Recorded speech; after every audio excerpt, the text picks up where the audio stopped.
저는 경상도의 작은 도시에 살고 있는 사람입니다.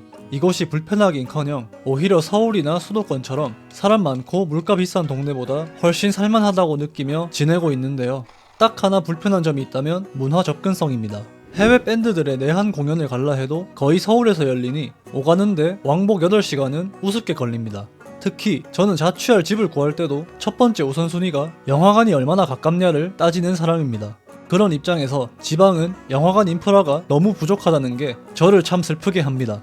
아이맥스나 MX관, 돌비, 스크린X 같은 특수 포맷은 구경도 해본 적 없습니다. 오늘 리뷰할 영화 트위스터스도 일반관에서 봤는데요. 4DX로 본 서울 친구 말을 들어보니 흙냄새까지 구현해놔서 엄청 재밌게 봤다고 하던데 너무 부럽더라고요. 제가 지금 리뷰할 내용들은 일반관에서 본 저의 감상을 기준으로 얘기하는 부분이기에 영화의 기술적인 면들보단 내용적인 면에서 말씀드려보려 합니다. 전작과 비교 대조해볼 부분들이 많아서 전작도 함께 다뤄보겠습니다. 제가 트위스터스를 본 이유는 전작 트위스터를 너무 재밌게 봤기 때문입니다. 딱히 전작과 연결되는 내용이 없어서 전작이 존재한다는 사실을 모르는 분들도 많을 것 같은데요. 1996년도 작품인데다 주로 미국에서 익숙한 토네이도를 다루고 있는 영화이기 때문에 국내 관객들에겐 좀 생소할 만합니다. 저도 원래 이름만 알고 있었는데 최근에 트위스터스가 개봉한다는 소식을 듣고 궁금해져서 전작을 찾아봤습니다. 포스터에서부터 토네이도를 전면으로 내세우고 있길래 당연히 재난영화일 줄 알았는데 막상 보고 나니 재난영화라고 부르기 어려운 작품이라고 생각했습니다. 보통 재난물이라 하면 2012나 투모로우처럼 재난이 발생했을 때 그 재해 자체의 파괴력과 그로부터 생존하려고 몸부림치는 인물들을 집중적으로 조명하는 영화들을 떠올리기 마련입니다. 이때 등장인물들이 재난을 상대로 취하는 행동은 대체로 맞선다보다는 피한다에 초점이 맞춰져 있습니다. 그런데 트위스터와 트위스터스의 등장인물들은 오히려 토네이도가 발생하는 곳을 찾아서 아예 그 속으로 몸을 던지는 자들입니다. 트위스터의 주인공은 어릴 적 토네이도로 아버지를 잃고 토네이도를 연구하기 위해 팀을 꾸려 토네이도를 쫓아다니는 일명 스톰 체이서입니다. 이들이 토네이도를 쫓아다니는 이유는 토네이도 내부에 직접 계측 장치를 넣어 데이터를 확보하고 이를 토대로 조금이라도 더 빠르고 정확한 토네이도 경보를 발령케 하여 더 많은 사람들을 구해내기 위해서입니다. 그래서 영화 내내 픽업트럭 뒤에 수많은 계측 장치를 담은 도로시라는 기계를 싣고 토네이도 속으로 뛰어드는 것입니다. 저는 사실 어떠한 사전 정보나 기대감 없이 트위스터스의 전작이라는 이유 하나만으로 트위스터를 본 거였는데 너무 만족했었습니다. 일단 영화가 시작하자마자 거의 바로 등장하는 더스티라는 인물이 있는데요. 제가 가장 좋아하는 배우인 필립 세이모어 호프만이어서 엄청 놀랐었습니다. 그는 이미 10년 전에 타계하셨기 때문에 이제는 그를 새로운 영화에서 만나지 못하고 옛날 작품들에서만 만나볼 수 있습니다. 그래서 저는 정말 그가 보고 싶을 때 꺼내보기 위해 다우트나 카포티 같은 그의 대표작들을 최대한 참고 아끼고 있는 정도입니다. 트위스터에서 그는 매우 유쾌한 인물로 묘사되며 처음부터 끝까지 웃고 있는 호감형 캐릭터인데도 저는 그가 등장하는 장면마다 가슴 한켠이 계속 아렸습니다. 제가 이 영화를 좋아하는 또 다른 이유도 바로 이것인데요. 영화에 등장하는 주인공 무리의 사람들이 모두 유쾌한 인물들이라는 점입니다. 저는 오아시스를 위시로 하는 90년대의 세기말 감성을 정말 좋아합니다.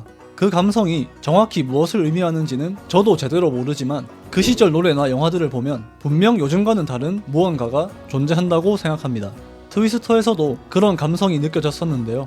영화 내내 깔리는 음악도 그렇고 뭔가 세기말에 덮어놓고 유쾌한 분위기가 느껴지는 게 참 좋았습니다. 재난은 소재에 불과할 뿐 사람들의 열정에 중점을 둔 영화였고 미친 사람들이 모여서 미친 짓을 시도하는데 그걸 보고 있는 게 너무 즐거웠습니다. 가장 좋아하는 장면은 주인공 조의 이모네 집에서 주인공 무리가 식사를 하는 장면인데요. 가족이 아닌데도 서로 가족처럼 친근하게 대하던 모습이 왜 그리도 보기 좋았나 모르겠네요. 이런 휴머니즘과 더불어 토네이도로부터 오는 긴박감과 몇 번의 실패 끝에 마침내 성공하는 주인공 무리의 모습까지 전형적이라면 전형적이라 할 수 있는 할리우드 영화지만 저는 마음에 들었던 영화였습니다. 왜 이렇게 재밌나 하고 영화 끝나고 나서 찾아본 건데 감독이 스피드의 그 감독이더라고요. 보자마자 바로 납득할 수 있었습니다. 이렇듯 트위스터를 너무 재밌게 봤기 때문에 오히려 트위스터스에 대한 기대가 그리 크지 않았습니다. 전편에서 이미 만족을 해버리기도 했고 토네이도 영화가 이 이상 새로울 게 있겠나 싶어서 잘 해봤자 전편의 동어 반복 정도일 줄 알았습니다. 그런데 막상 보니 새로울 게 있었습니다. 우선 전편과의 접점도 많고 접점인 줄 알았는데 비틀었던 부분도 있었는데요. 전작에서는 주인공이 아버지를 잃으며 영화가 시작되고 이번 작품에서는 함께 스톰 체이싱을 하던 동료들을 잃으며 영화가 시작됩니다. 닮은 점이 있다면 주인공이 소중한 사람을 잃었다는 것이고, 차이점이 있다면 트위스터에서는 주인공은 계속 스톰 체이싱을 했고 동료가 주인공을 떠나 기상캐스터 일을 하고 있었는데, 트위스터스에서는 주인공이 동료들을 떠나 기상청에서 일을 하고 있다는 것입니다. 그리고 전편을 본 관객들에겐 익숙할 도로시가 다시 등장하는데요. 전편에서 주인공이 항상 싣고 다니며 토네이도 안에 집어넣으려 했던 그 계측 장치가 이번 작품에서 초반부의 모습을 보입니다. 다른 점은 전편의 도로시는 토네이도 내부의 데이터를 얻기 위한 용도고, 주인공 무리는 그로부터 얻은 데이터를 활용해 토네이도 경보를 발령하는 데 도움을 주려고 한 것이고, 그에 반해 이번 후속작에서 도로시는 영화 초반에 주인공 케이시와 죽은 동료들이 사용했던 것으로 잠깐 나오고 이후에는 훨씬 최신식 기계로 대체됩니다. 그리고 주인공 무리의 목표가 토네이도 경보 발령을 위한 데이터 수집을 넘어 아예 토네이도를 소멸시키는 것으로 확장되었습니다. 가장 흥미로웠던 부분은 라이벌 구도에 관해서인데요. 트위스터에서 보여주는 라이벌 구도는 주인공 무리와 그들의 과거 동료입니다. 이자는 동료들이 연구한 기술을 훔쳐 혼자 스포트라이트를 받으며 풍족한 지원 아래 최신식 장비를 가지고 다니고, 매번 주인공 무리와 동선이 겹치지만 직감이 부족한 탓에 토네이도의 경로를 읽지 못해 허탕만 칩니다. 그리고 마지막엔 악감정을 떠나 정말 그를 살리기 위해 주인공이 무전을 쳐주지만 그것을 시시껄렁하게 받아 넘기다가 결국 죽습니다. 영화 내내 깝죽거리는 역할이라 열받긴 했지만 죽였어야 될 정도인가 싶긴 한데, 옛날 영화라서 그런지 시원하게 죽이고 퇴장시키는 게 개인적으로 엄청 웃겼던 부분이었습니다. 트위스터스에서도 라이벌 구도가 중요하게 작용합니다. 영화를 볼 때 뒤통수를 때리는 것 같은 강한 반전을 느끼기도 한 부분이었는데요.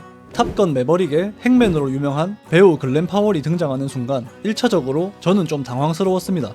저는 이번 영화를 보러 가기 전에 감독이 미나리의 정이삭이고 글렌 파월이 출연하며 트위스터의 후속작이다 라는 정보 외에는 예고편도 아예 안 봤을 만큼 아는 사전 정보가 하나도 없었습니다. 그래서 영화가 시작하고부터 계속 글렌 파월이 무슨 역할로 나올까 궁금해하며 봤는데, 의외로 시작하고 꽤 시간이 지나도 안 나오더라고요. 그런데 갑자기 라이벌로 등장한 겁니다.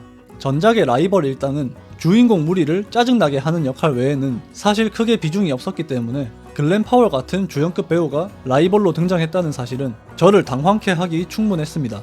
그래서 저는 처음엔 전편보다 라이벌과의 대립이 좀 더 심해지는 스토리겠구나 싶었습니다. 그런데 한 중반부 넘어가고부터 2차적으로 충격을 느꼈습니다. 당연히 양아치 같은 놈인 줄 알았더니 좋은 사람이었고, 정작 함께 팀을 꾸려 활동했던 자들이 나쁜 놈들이었기 때문입니다. 이러한 예상치 못한 전개 덕분에 훨씬 더 흥미롭게 영화를 볼 수 있었던 것 같습니다. 비록 전편과 인물들 간의 접점은 없지만 여러 요소들을 잘 계승받아 변주까지 준 만족스러운 후속작이라 할 수 있겠습니다. 제가 생각하기에 전작과 이번 작품의 가장 큰 차이점은 전반적으로 영화가 띠고 있는 정서라고 생각합니다. 전작이 유쾌함으로 가득 차 있다면 이번 작품은 따뜻함으로 꽉 차 있다고 생각하는데요. 개인적으로 전작 특유의 유쾌한 분위기를 너무 좋아해서 이번 작품이 전작의 그 감성에 못 미쳤다고 보지만 전작보다 인류애를 더 챙기는 등 나름의 매력이 있다고 봅니다. 딱 전작은 스피드 감독이 찍은 거고 후속작은 미나리 감독이 찍었다는 게 영화의 전반적인 분위기로 두드러지게 나타나는 것 같네요.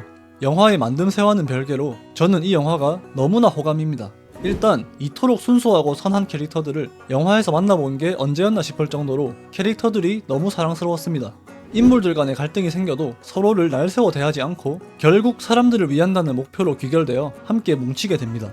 보고 나서 잘 만든 작품이라고 생각한 영화는 많지만 보고 나서 기분이 좋아지는 영화는 잘 없는데 이 영화는 완전 후자였습니다. 제가 만약 감독이 된다면 이런 영화를 찍는 사람이 되고 싶더라고요. 마지막으로 배우 얘기를 좀 해보자면 일단 글렌 파월은 차세대 할리우드의 간판 스타가 될 수 있지 않을까 싶습니다. 마스크가 너무 매력적이고 연기력도 흠잡을 만한 곳이 안 보입니다.